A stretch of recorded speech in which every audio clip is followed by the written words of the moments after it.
Hey, what's good, everybody? This is my review of the Samsung Galaxy S24 Ultra. Now, if I had to break down what I think the main story of the Galaxy S24 is, you can break it down in a story of excellent battery life, a mature One UI user interface, great build quality. So where do I start? Let's start with the build of this phone. Now, I've been hoping and criticizing Samsung about their curved display for a few years.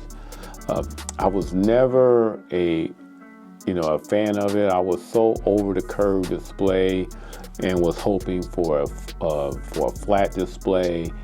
And like finally, the S24 Ultra answered those prayers. Now, believe it or not, those small curves make a difference when using the S Pen. And it was like one of the biggest features that I really like to take advantage of was screen capturing.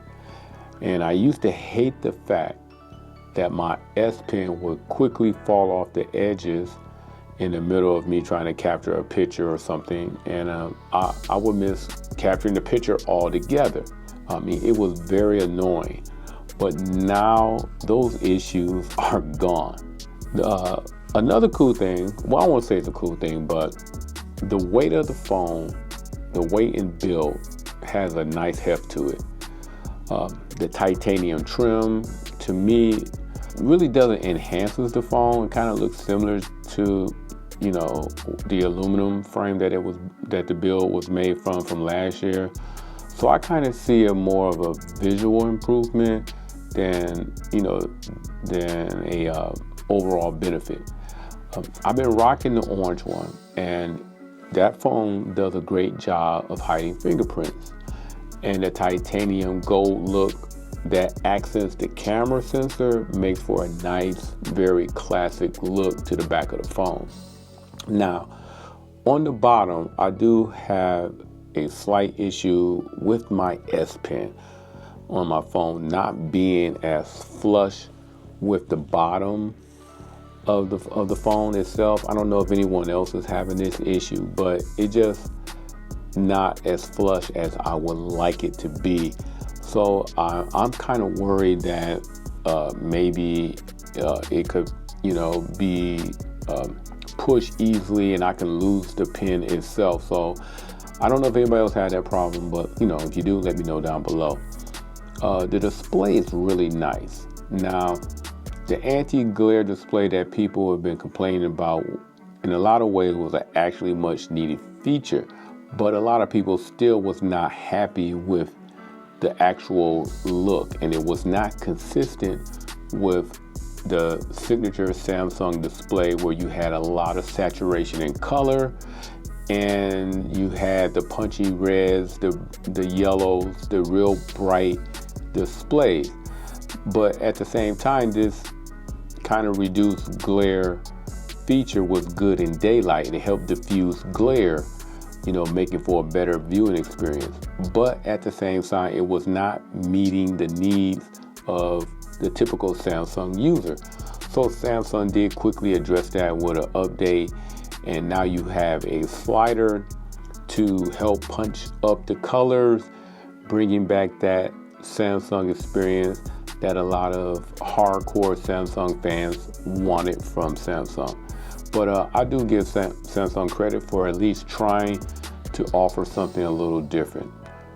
Now, one thing to remember, I don't care what Gorilla Glass that Samsung says is on this phone, whether it's Victus Maximum, whatever they want to call it this year, that display will scratch one way or another.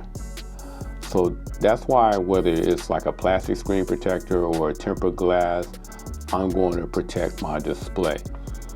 I've seen people who have expressed on social media that their display have scratch marks on them, scratch marks in the corners.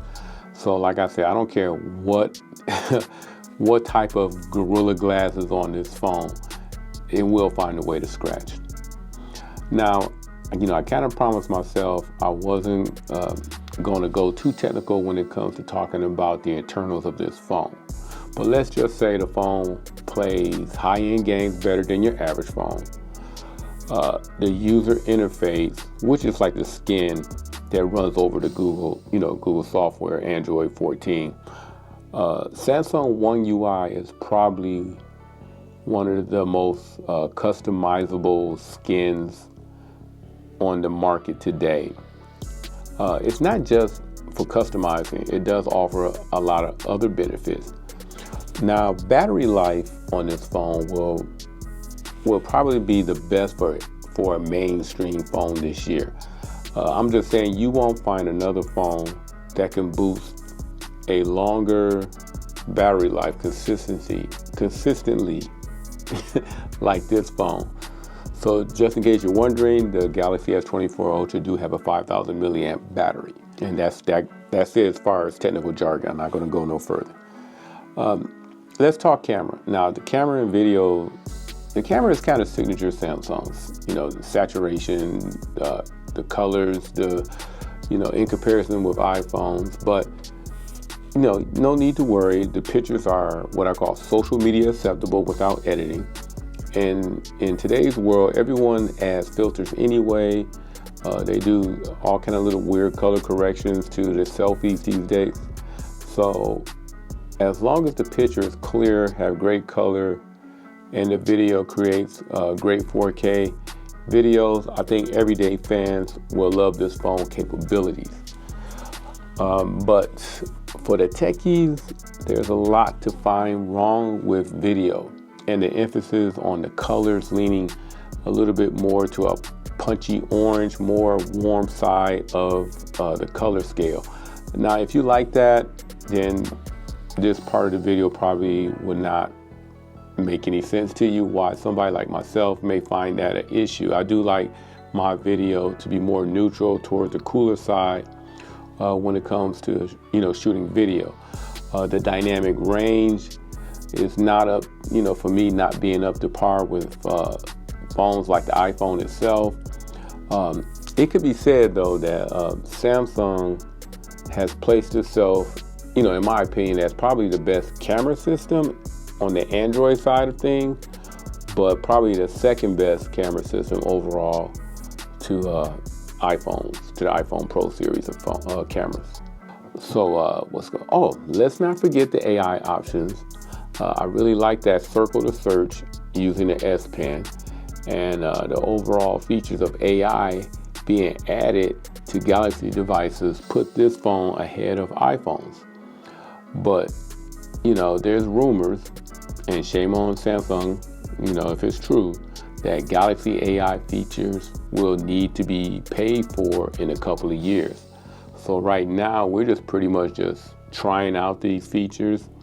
And in the long run, if you become somewhat dependent on these features, you may find yourself in a few years having to pay for this. Now, different terms may apply for third-party AI features, so you don't have to worry about that. But let's hope Samsung can see the errors of their ways and not make their customers who is already paying for, bought an expensive phone, pay for additional features that you happen to place in the phone. I think that'll be a bad look for Samsung, and kind of a little big on the bait and switch side of things if they offer you AI features and then have you turn around and pay for them later. So overall, impressive phone, great features, way better build than last year, an excellent battery life. It's a great phone. It's going to be hard to beat this phone. It's a great phone to pick up if you're in the market for one. And if you're thinking of picking up an Ultra 24, I got some case videos, so watch some of those so you can have the best protection for your Galaxy S24 if you decide to pick one up. And that pretty much does it for the video. Thanks for watching. And hey, don't forget to hit that notification bell, like, and sub. And other than that, I'll catch everybody in the next video. I'm out.